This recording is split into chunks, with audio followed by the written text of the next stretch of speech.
दिली तू आम्हा बोधी वृक्षाची छाया, दिली तू आम्हा बोधी वृक्षाची छाया, कसे ऋण फेडू तुझे भीमराया, कसे ऋण फेडू तुझे भीमराया। आम्हाला विली तू जीवापाड माया, आम्हाला विली तू जीवापाड माया, कसे ऋण फेडू तुझे भीमराया, कसे ऋण फेडू तुझे भीमराया। तुझ्या दिव्य ज्ञानाचा महिमा कळाला, तुला पाहता बा मनूही गळाला। मनूची नीती कंपली आता, मनूची भीती संपली आता, रचिला इथे तूच समतेचा पाया, रचिला इथे तूच समतेचा पाया, कसे ऋण फेडू तुझे भीमराया, कसे ऋण फेडू तुझे भीमराया। कवी रंगराजजी ढेंगडे लिहितात, दिली तू आम्हा बोध। सर्वांना मैत्रीपूर्ण जय भीम। आर.के. भटकर यूट्यूब चॅनलवर आपले सहर्ष स्वागत आहे। आपण पाहता आर.के. Bhatkar YouTube channel. आमचे व्हिडिओ आवडल्यास लाईक करा, शेअर करा आणि सबस्क्राईब करायला विसरू नका। जय भीम। परमपूज्य बोधिसत्व डॉक्टर बाबासाहेब आंबेडकर या महामानवांच्या आचारांना, विचारांना आणि प्रतिमांना मी प्रथमतः त्रिवार अभिवादन करते। ती बुद्धिस्ट सोसायटी ऑफ इंडिया आता भारतीय गौतम सभा या सभेचे तिथे अध्यक्ष सूर्यपुत्र भैयासाहेब व यशवंत भीमराव आंबेडकर यांना व यांच्या वाईकतेने चालत आलेल्या धम्मकारांनी पंचांग प्रणाम करते। संस्थेचे विद्यमान संरक्षिका महाधम्मधारणी आदरणीय महाउपासिका ममता सागर, आदरणीय मीराताई यशवंत आंबेडकर यांना व यांच्या धम्मकारांनी वंदन करते। संस्थेचे राष्ट्रीय ट्रस्टी चेअरमन आदरणीय हरीश रावलिया सर यांना जय भीम करते। त्याचप्रमाणे संस्थेचे राष्ट्रीय कार्याध्यक्ष आदरणीय भीमरावसाहेब यशवंत आंबेडकर यांना व यांच्या कार्यात सुद्धा मी वंदन करते। संस्थेचे राष्ट्रीय सल्लागार तुमच्या आमच्या सर्वांचे लाडके नेते, वंचितांचे आधारस्तंभ, बहुजनांचे हृदय सम्राट श्रद्धेय ॲडव्होकेट बाळासाहेब आंबेडकर यांना व यांच्या कार्यात मी वंदन करते। संस्थेचे राष्ट्रीय भिक्खू संघाचे राष्ट्रीय अध्यक्ष बनते मी संगमाजी महादेव व त्यांचा श्रावक संघ यांना वंदन करते। संस्थेच्या महाराष्ट्र राज्याचे अध्यक्ष आदरणीय स्वातीताई शिंदे, त्यांचे संपूर्ण कार्यकारिणी, संपूर्ण टीम महिलांची यांना जय भीम करते। त्याचप्रमाणे मुंबईवरून आलेल्या आमच्या केंद्राच्या प्रमुख शिराळाताई यांनाही जय भीम करते।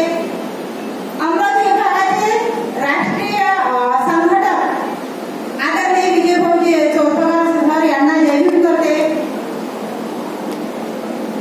अमरावती पूर्व पश्चिमचे अध्यक्ष, पश्चिमचे अध्यक्ष आमचे सरदार सर आणि पूर्वचे अध्यक्ष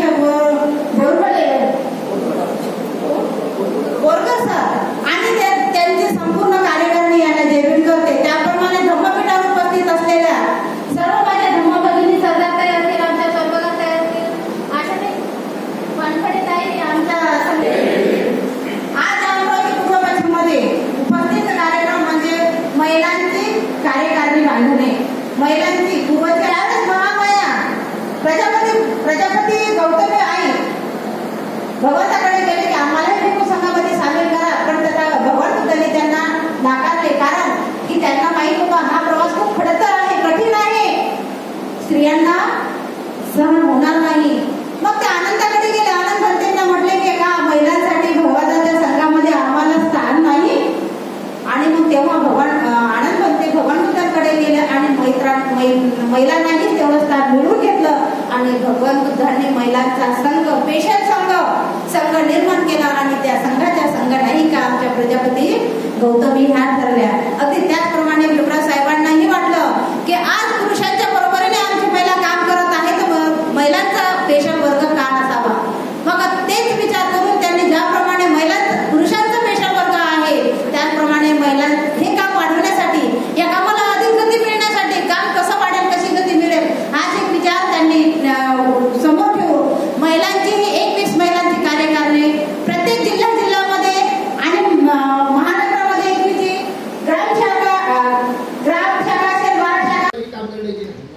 करा, हे असं असं करा, हे काय असेल तर हे असं असं करता येईल अशा प्रकारे सांगून मदतगार प्रसंगी अचलपूरला जाऊन, प्रसंगी बडनेरात जाऊन, प्रसंगी प्रेसवर जाऊन ड्राफ्टिंग करण्यापासून सगळं मी करत आलेलं आहे, ते पुढेही करत राहणार आहे. काही मी झालेल्या बाबतीत आपली सर्वांची क्षमा मागतो, केंद्राची राज्याची क्षमा मागतो. अशा प्रकारचे प्रकार घडणार नाही याची दक्षता घेतो.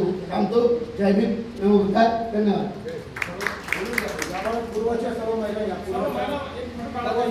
का सांगतो मी यासाठी सांगतो की त्या संघटना आणि संस्था बळकट केल्याशिवाय तुम्हाला मला सन्मान मिळत नाही गडव या देशात.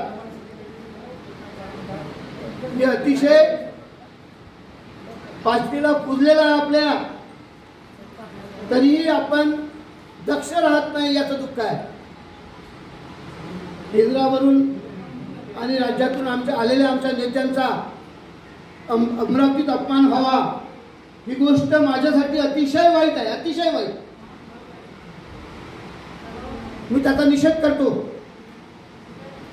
मी थोडा वेळ घाई गर्दीत वर आलो निघून. मला वाटतं यांच्याशी चांगली चर्चा होईल. मला निरोप आल्यावर मी खाली आलो, मग गटावलं. कोणाची कोणतीही गाय नाही, कोणत्याही पातळीवर नाही. आंबेडकर कुटुंबासाठी एकनिष्ठपणे काम करणारे मी आधी सुरुवातीला सांगितलं की ज्यांना सिस्टीम मान्य आहे त्यांनी सोबत राहावं. सिस्टीम मान्य नाही त्यांनी घरी कुठला बसावं, कष्ट घेऊ नये.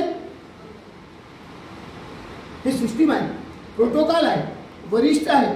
ते स्वतः कुणी दोन्ही इथं स्वतः निर्णय घेतला नाही. अडचण आली तर आपले जे सर्वोच्च पदाधिकारी आहेत देशाचे, राष्ट्राचे, भंडारे साहेबांशी बोलले.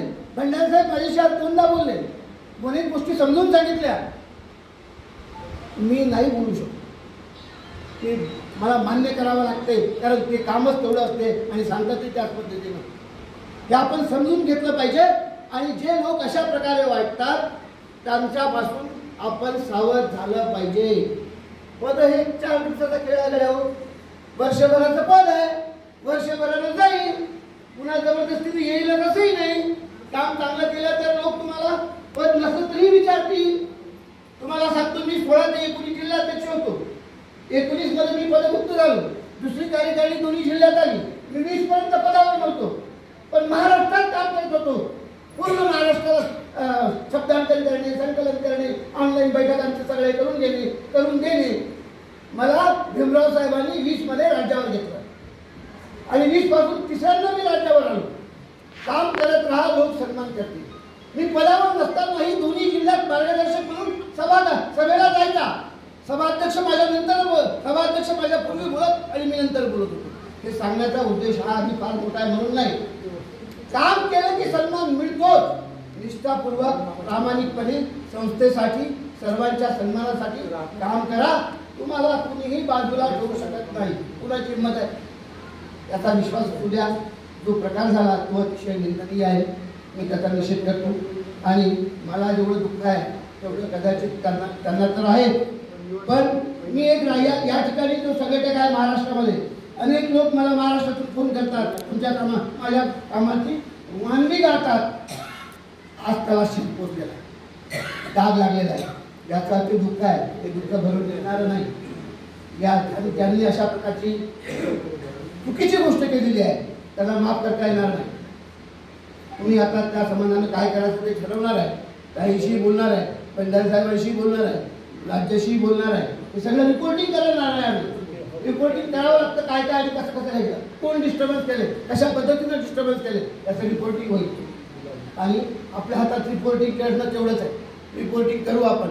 चुकीच्या गोष्टी निर्माण होऊ नये म्हणून रिपोर्टिंग करणं आवश्यक आहे.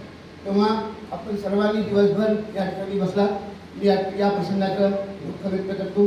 तो प्रसंग जर झाला नसता तर अतिशय आनंदानं ताई आपल्या इथून गेला असता तर आपल्याला सर्वांना अधिक आनंद मिळाला असता. कधीही कार्यकारिणी झाली त्या असू तर ते अगदी चुकीचं आहे.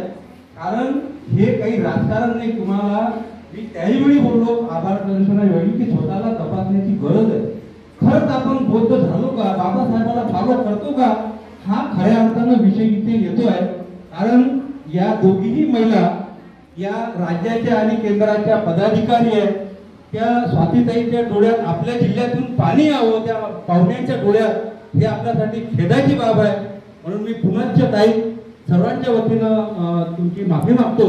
आणि ताईंनी जो शब्द खऱ्या अर्थाने त्यांनी जो वापरला काही काय धंदे, त्यांचा म्हणण्याचा उद्देश तो नव्हता, परंतु तुम्हाला ते वाटलं हे साहजिक आहे. कारण एका पुरुषानं एका स्त्रीशी असा वाद घालावा हे होऊ नये. पुढच्या मीटिंगला किंवा पुढच्या सभेला असे प्रकार घडू नये. कारण माझं प्रामाणिक मत आहे की जो माणूस चळवळीमध्ये खऱ्या अर्थानं आणि खरंच बाबासाहेबांचं काम करत असेल तर तो पदासाठी बिलकुलच भांडत नाही. त्याला काम म्हणजे काम दिसतं, दुसरं काही दिसत नाही. काही महिला आता इथे उभ्या झाल्या भूगावच्या की सरदार सर असतील तरच आम्ही काम करू, अन्यथा करणार नाही. तुम्हाला बाबासाहेब याचा अर्थ मान्य नाही. ही संस्था सरदार सरांची नाही, ही संस्था बडगेची नाही, ही संस्था स्वातीताईची नाही, ही संस्था चौर पगारची नाही.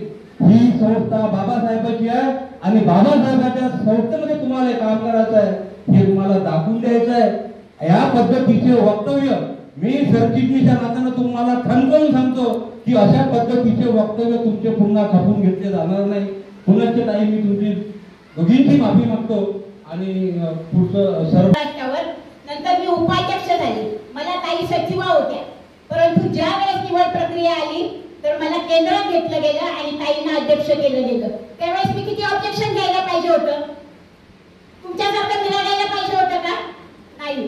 कारण ताई आणि मी तेच काम करणार आहे, आम्ही धम्माचंच काम करणार आहे, ते धम्माचंच काम करणार आहे. आम्ही एक दुसऱ्याची साथही सोडली नाही आणि एक दुसऱ्यांबद्दल दुःखही व्यक्त केलं नाही. निवड प्रक्रियेचा कार्यक्रम तुमच्या 2 मिनिटात कृपा करून सरनत्य होणार आहे. सरनत्य झाल्याशिवाय उठू नये. आपण सरनत्य होईल. तत्पूर्वी आजच्या या सभेचं यजमानपद अमरावती पूर्वचं असल्यामुळे खऱ्या अर्थानं मी तुमची सर्वांची क्षमा मागतो. केंद्रीय पदाधिकारी आणि आमच्या राज्याच्या या दोघींचेही या ठिकाणी मी संस्थेच्या वतीने सन्मान करतो आणि क्षमा मागतो की त्यांना जो अनुभव आला कदाचित तो कुणाच्याही वाट्याला येऊ नये. मात्र आजही ते सत्य आहे की इथे स्त्रियांना स्वतंत्रपणे काम करू देण्याची मानसिकता नाही आहे. आणि त्यातल्या त्यात अमरावती जिल्हा हा काय संदेश देऊन जाईल याबद्दलची खंत आताच पश्चिमचे आमचे चिटणीस यांनी व्यक्त केलेली आहे. मात्र सरदार सरांनी जो आदर्श निर्माण केला तोही आजच्या सभेने नोंद घ्यावा असा आहे. निश्चितपणे बाबासाहेब आंबेडकरांच्या चळवळीला जे जे कुणी अशा प्रकारे विरोध करण्याचा प्रयत्न करतील त्या विरोधकांना आपण सर्वांनी मिळून जागा दाखवून देणं आपली गरज आहे. त्याशिवाय ही चळवळ पुढे जाणार नाही. पुन्हा एकदा मी या ठिकाणी आपल्या पाहुण्या आदरणीय भारतीताई शिराळ आणि स्वातीताई शिंदे या दोघींनाही पुन्हा एकदा झालेल्या सर्व प्रकाराबद्दल त्यांना जो मानसिक त्रास झाला, कालपासून त्या निघाल्यात आपलं घरदार सोडून, परिवार त्यांनाही आहे, सर्वच काही आहे, पण केवळ आणि केवळ डॉक्टर बाबासाहेब आंबेडकरांच्या चळवळीला त्यांनी सर्वस्व तन मन धन अर्पण केलं आहे. याची दखल आपण घेतलीच पाहिजे. निश्चितपणे आज त्यांना जो वेगळा अनुभव आला आतापर्यंतच्या शाखा बांधता बांधता, हे अनुभव आपल्या प्रत्येकाच्या वाट्याला येतात. या ठिकाणी पुरुष वर्गही बसला आहे, तरी पण आपण महिलांचा सन्मान करतो हे मात्र तेवढंच खरं आहे. मी आजही विचारू इच्छितो आपल्या सर्वांना, कुणाला असा अनुभव आला की तुम्हाला भारतीय बौद्ध महासभेने अपमानित केलं म्हणून आजपर्यंत नाही केलं. आणि म्हणूनच मी नवनिर्वाचित पदाधिकाऱ्यांचं सर्व अभिनंदनही करतो. त्यांनी चोरपगार साहेब त्या प्रकारचं त्यांचं अभिनंदन करतील. सर्व निर्वाचित झालेल्या 21 पदाधिकारी या ठिकाणी पूर्वचे आणि पश्चिमचे या दोघांच्याही साठी स्वागताची तयारी झालेली आहे. आणि म्हणूनच पुन्हा एकदा मी आपल्या सर्वांना विनंती करेल की आपला संघर्ष संपलेला नाही आहे. घरातूनच संघर्ष आहे पहिल्यांदा, त्यालाच आपल्याला मात करायची आहे आणि पुढे जायचं आहे. मी चोरपगार साहेबांचे या ठिकाणी आभार व्यक्त करतो की त्यांनी आलेल्या परिस्थितीला भक्कमपणे कालपासून तोंड देत आहे. जरी ते बोलत नाही तरी पण त्यांच्या चेहऱ्यावरचे भाव आपण ओळखू शकता. कोण कुठे कसा आडवा येईल याची आपल्याला जाणीव आहे. पण शिकायला भेटते तेवढ्या जिद्दीने आम्ही पुढे जाऊ. पुन्हा एकदा तुमच्या सर्वांचं स्वागत करतो आणि मी आदरणीय चोरपगार सर्वांना काही देतो. 11 आपले पदाधिकारी पश्चिमचे आणि पूर्वचे एक पदावर आल्यानंतर कुणाचीही निंदा नालस्ती करता कामा नये. सर्व 21 महिला आणि हातात हात घालून काम करायला पाहिजे. कारण माहिती आपल्याला आपल्याकडे हक्काने अधिकार आले की मग आपण हवेत उठतो. तसं कुणी सुद्धा करायचं नाही. कारण आपण एकमेकीला जोडून जर धरलं तर आपलं ते काम यशस्वी होणार आहे. तर तुमचे पूर्ण जिल्ह्याचं तुमच्या कमांड तुमची जी आहे ती व्यवस्थित बसणार आहे. कारण आपण म्हणतो आहे की नाही, म्हण काय आहे तिकडे, एका ठिकाणी 100 पुरुष खपतील परंतु एका ठिकाणी 2 महिला खपणार नाहीत. तर ही आपल्या संस्थेच्या माध्यमातून ही आपल्याला म्हणती खोटी करून दाखवायचे. आपल्याला अशी पण खोटी करून दाखवायचे 100 महिला एका ठिकाणी खपू शकतात परंतु 2 पुरुष एका ठिकाणी खपू शकत नाही. अशी आपल्याला वेगळी म्हण करून दाखवायचे. असं आपल्या सर्वांना काम करायचं. आपल्यात कितीही वादविवाद झाले तरी तुमच्या त्या ऑफिसच्या आतमध्येच वादविवाद राहिले पाहिजे. जाताना इथे सर्व सोडायचे आणि उकड्याच्या बाहेर पाऊल टाकताना गळे घालून जायचे आपल्याला. तर तिथे तुमचं काम व्यवस्थित होणार आहे. अशा प्रकारे आपण सर्वांनी कामाला लागायचं आणि अशा प्रकारे आपण सर्वांनी काम करायचंय. कारण आता पूर्व आणि पश्चिमची जिल्हेबांधणी झाल्यानंतर हे आपल्याला करावं लागणार आहे. कारण जो अध्यक्ष असेल त्याच्या डोक्यावर बर्फ आणि तोंडामध्ये साखर असली पाहिजे. तर तिथे तुमचं काम व्यवस्थित होणार आहे. जर आपण कुणाला जर चिडचिड जर केलं तर ते तुमचे पदाधिकारी तुम्हाला सहकार्य करणार नाही. कारण आपल्याला सर्वांना घेऊन काम करायचं आहे. आपल्याला एकट्याला कुणालाही काम करायचं नाही. आपण सर्वांना एकत्र घेऊन जर चालला तर तुमचा जिल्हा पुढे जाणार आहे. जर आपण कुणालाही बरोबर घेऊन गेलो नाही तर आपला जिल्हा मागे पडणार आहे. कारण आपल्याला पुरुषांच्या बरोबरीने चालायचं असेल तर आपल्याला सर्वांनाच बरोबर घेऊन जावं लागणार आहे. म्हणजे अशा प्रकारे आपण सर्वांनी काम करायचं आहे. आपला टार्गेट काय आहे? संविधान समर्थक समाज जोडो अभियान. हे टार्गेट आपल्याला पूर्ण करायचं आहे. तशा प्रकारे आपल्याला कामाला लागायचं आहे. तशा प्रकारे जर आपण काम जर केलं नाहीतर आपण जर ते काम जर केलं नाही तर आपल्याला काय होणार आहे? तर पूर्वीचे दिवस आता येणार आहेत. पाठीला झाडू आणि गळ्यात मडकं. तर ते जर येऊन द्यायचं नसेल तर प्रत्येक ठिकाणी आपण कामाला लागून प्रत्येक ठिकाणी आपल्या जिल्हा शाखेच्या माध्यमातून तालुका शाखा, ग्राम शाखा, वार्ड शाखा बांधायला पाहिजे. तिथे आपल्या महिलांना तयार करायला पाहिजे.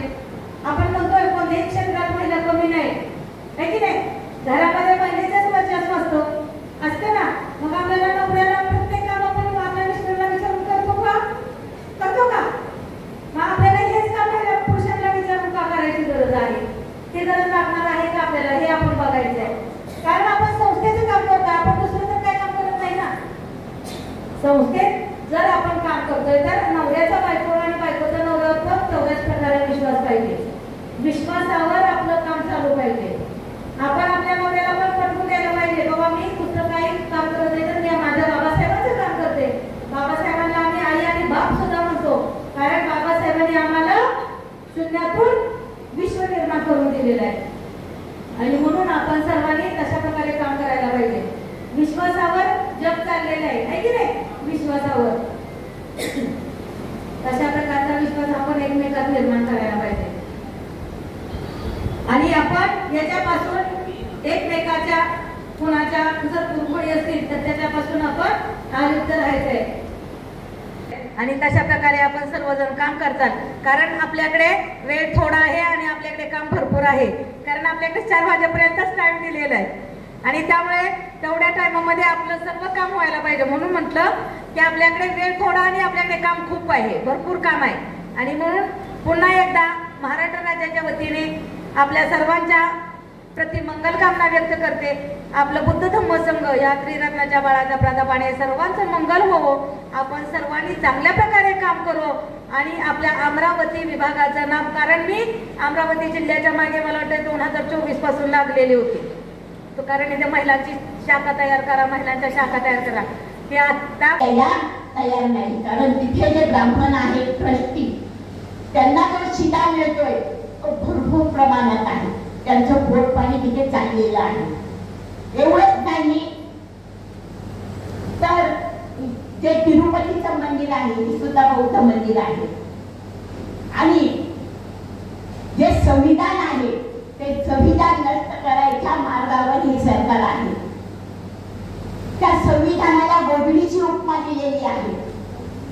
संविधान एका अस्पृश्याने लिहिलेलं आहे असं त्यांचं म्हणणं आहे. या संविधानाच्या माध्यमातून देशाचा विकास झाला हे त्यांना मान्य नाही आणि म्हणून संविधानाचा एक एक कलम ते काढायला लागलेले आहे. म्हणून भीमराव साहेब आणि ही आपली भारतीय बौद्ध महासभा आहे, ही भारतीय बौद्ध महासभा याने जागृत राहून कामं केले पाहिजे. काम करत असताना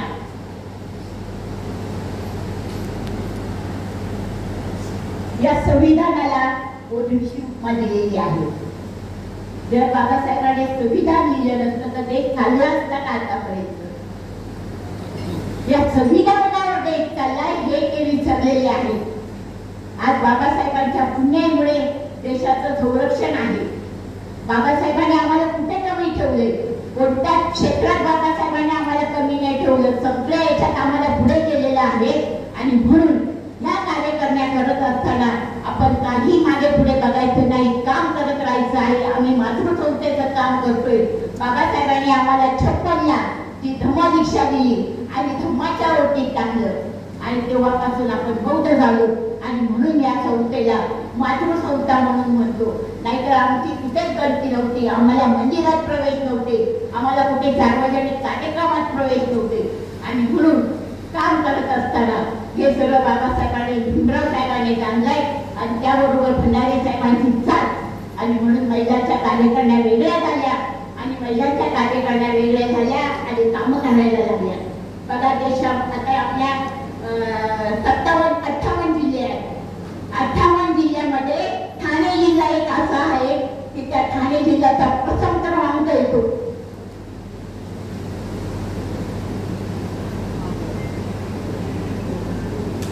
त्यांचं काम एवढं सक्षम आहे की पुरुषाचं जर शिबिर असलं, समता सैनिक दलाचं म्हणा किंवा कामगार शिबिर असलं तर सर्व कार्यकर्ते त्यांना साथ देते. महिलांची कार्यकर्ते ते दोन्ही एकोपाने काम करतात आणि म्हणून त्यांचं काम यशस्वी होतं आणि प्रत्येक वेळेस आदर्श जिल्हा म्हणून त्यांना पुरस्कार मिळतो. मग जर आपल्याला आदर्श जिल्हा पुरस्कार अमरावतीला मिळवायचा असेल तर पुरुष कमिटी आणि महिला कमिटी दोन्हीने एकमेकाचा विचार घेऊन कार्य करावं आणि ते कार्य पुढे न्यावं आणि आपल्या जिल्ह्याला सुद्धा आदर्श जिल्हा हा पुरस्कार मिळवावा अशी मी आशा बाळगते तुमच्याकडून. कारण माझ्या माता भगिनी आता खूप शिकलेल्या आहेत आणि शिक्षण म्हणजे वाघिणीचं दूध आहे. म्हणून या शिक्षणाच्या जोरावर आणि आम्ही केंद्रीय शिक्षिका आहोत का, उपासिका आहोत का, धम्माचं काम आम्ही किती वर्ष केलेलं आहे याच्यावर आपल्याकडून फॉर्म भरून घेऊ आणि फॉर्म भरून घेतल्याच्या नंतर तुमचं सिलेक्शन केलं जाईल आणि जी काही 21 जणांची कमिटी मिळेल त्या कमिटीने हातात हात घालून काम करावं ही मी आशा बाळगते. आणि कारण आपल्याकडे वेळ प्रथम अभिवादन करतो, नमन करतो. आज अमरावती जिल्हा पूर्व आणि पश्चिमची महिला कार्यकारिणी गठीत करण्यासाठी आपण सर्व या ठिकाणी जमलो. आपल्या या महिला कार्यकारिणी गठीत करण्यासाठी केंद्रीय सचिव भारतीताई शिराळ तसेच राज्य महिला अध्यक्षा स्वातीताई शिंदे या कार्यक्रमाला उपस्थित झाल्यात. मी त्यांचं या ठिकाणी अमरावती जिल्ह्याच्या वतीनं आभार व्यक्त करतो. तसेच आपल्या अमरावती जिल्ह्याचे प्रभारी आणि राज्य संघटक आपले मार्गदर्शक विजय कुमारजी तोरपगार यांच्या प्रेरणेमधून आणि यांच्या सहकार्यातून त्यांच्या सूचनेवरून हा कार्यक्रम आपण इथं आयोजित केला. त्याबद्दल मी अमरावती पूर्व आणि पश्चिमच्या वतीनं त्यांचं आभार व्यक्त करतो. तत्पूर्वी एक वाक्य मला सांगायचं आहे की वामन दादा कर्डक म्हणायचे, भीमा तुझ्या मताचे जर 5 लोक असते तर हे गाणं आता कालबाई होत चाललं असं मला वाटतं. कारण आता ही वेळ आली आहे की भीमा तुझ्या मताचा मी आहे का हे आत्मपरीक्षण करण्याची खरी वेळ आहे. त्याचं कारण असं आहे की आपण ही सभा अमरावती जिल्हा पूर्व आणि पश्चिम 14 तालुक्याची बोलवली ती याच्यासाठी की महिलांची कार्यकारिणी गठीत करण्यासाठी. म्हणून 14 तालुक्यामध्ये आपण 1 महिन्यापासून प्रचार आणि प्रसार करतो. आपण पॉम्पलेट काढले, व्हॉट्सअपच्या माध्यमातून त्याची जाहिरात केली. परंतु या अमरावती जिल्ह्यामध्ये आपली संख्या किती आणि या ठिकाणी उपस्थित महिला कार्यकारिणी गठीत करण्यासाठी संख्या किती हा चिंतेचा विषय. दुसरी बाब अशी की नव्याने महिलांची कार्यकारिणी आपण गठीत करीत आहोत, परंतु त्याआधी या मातृ संघटनेमध्ये महिला कार्यरत आहेत. केंद्रीय शिक्षिका आहेत, बौद्धाचार्य आहेत, उपासक आहेत. तसंच आपल्या या महिलांच्या व्यतिरिक्त जे पुरुषांची कार्यकारिणी आहे असा जर आपण विचार केला तर पूर्वचे पदाधिकारी 21 आणि पश्चिमचे पदाधिकारी 21 असे फक्त पदाधिकाऱ्यांची संख्या 42 आहे. आणि इथे जर आपण जर मोजले तर ते पदाधिकारी तरी पूर्ण आहेत का हा चिंतेचा विषय. कारण जर आपण महिलांची कार्यकारिणी जिल्ह्याची गठीत करत आहोत पूर्व आणि पश्चिमची, तर त्या कार्यक्रमाला संख्या किती असावी हा चिंतेचा विषय आहे. म्हणून मी म्हटलं की भीमा तुझ्या मताचा मी आहे का हे तपासण्याची आता खरी वेळ आलेली आहे. आणि आता आपण सर्वांनी विचार करावा अशी माझी सर्वांना एक पदाधिकारी म्हणून माझी पण जबाबदारी आहे, सर्वांची जबाबदारी आहे ती आपण पार पाडली पाहिजे. त्यानंतर आपल्या या कार्यक्रमासाठी त्यांनी परिश्रम घेतले. अमरावती पूर्वचे नवनिर्वाचित आमचे स्नेही प्राध्यापक प्रकाश बोरकर यांचा सुद्धा मी आभार व्यक्त करतो. तसेच अमरावती जिल्हा पश्चिमचे आमचे मित्र प्राध्यापक डॉक्टर मुकेश सरदार यांनी सुद्धा या कार्यक्रमासाठी सहकार्य दिलं, त्याबद्दल त्यांचा सुद्धा आभार व्यक्त करतो. या कार्यक्रमाचं ज्यांनी सूत्रसंचालन केलं ते अमरावती पूर्वचे पत्रकारितेपासून प्रत्येकाचं कसं मनाशी जोडलं ना. शेवटचा निरोप आहे आता, शेवटचा निरोप आहे ना.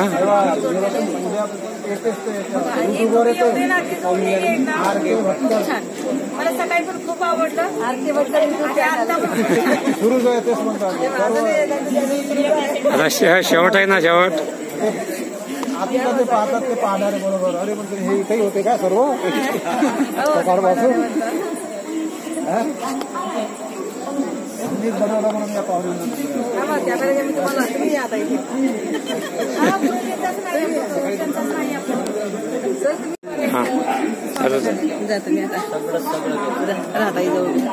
नसती फॅमिलीचं चेन ओढून थांबून घेतली, स्वागत केलं असतं मग बसवलं.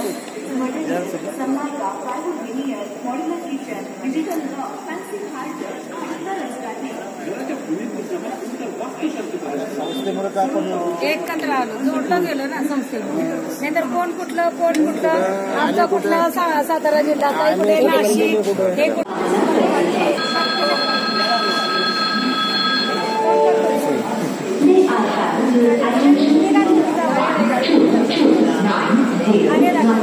Chhatrapati Shivaji Maharaj terminus Durand is now ready for departure from platform number 1. Wishing all a very happy and comfortable journey.